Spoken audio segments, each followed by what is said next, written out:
சூரியனோ அது வெளிப்படும் காந்த புலனறிவுகள் ஒரு செடியை கவர்ந்து அந்த உணர்வின் சத்தை தனக்குள் வந்த பின் அதை இன்னொரு செடி வேறு மாற்று செடிகள் கவர்ந்திராது அதில் எந்த செடியின் சத்தை கவர்ந்து கொண்டதோ அதே செடியில் விளைந்த வித்திற்கு இது உணவாக கொடுக்கின்றது.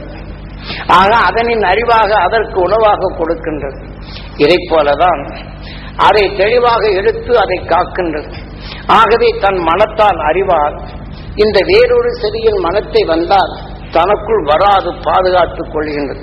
ஏனென்றால் இன்னொரு செடியின் சத்தை இதே சூரியன் காந்த சக்தி கவர்ந்தால் இந்த செடியில் உள்ள மனத்தின் வலுவை கொண்டு இதிலே அதே சூரியன் காந்த சக்தி தாக்கி அந்த செடியின் வலுவை கூட்டி இது தனக்கு உகந்ததல்ல என்ற நிலையை இதனின் வலுவால் அது விதைக்கி அது மனத்தால் அதை நீக்கி விடுகின்றது.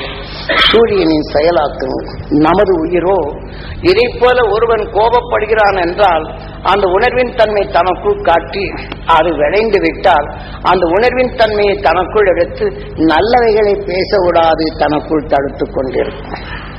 ஆகவே இது அருள்பெரும் ஜோதி நீ தனிப்பெரும் கருணை. ஆக ஒருவன் தீமை விளைவித்ததை நாம் பார்த்தால் தீமையின் உணர்வின் தன்மை எனக்குள் உணர்த்துகின்றாய்.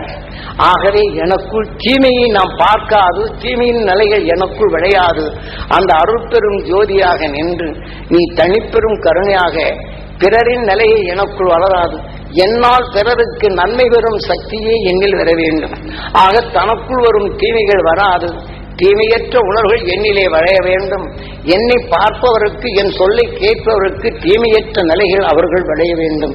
அருள்பெரும் ஜோதி நீ தனிப்பெரும் கருணை என்று சாதாரண மக்களுக்கும் எளிய முறையில் அவர் காவிய பாடலாக பாடினாலும் பாடலின் உணர்வை பதிவு செய்து மனிதன் நீ எதை எண்ண வேண்டும்.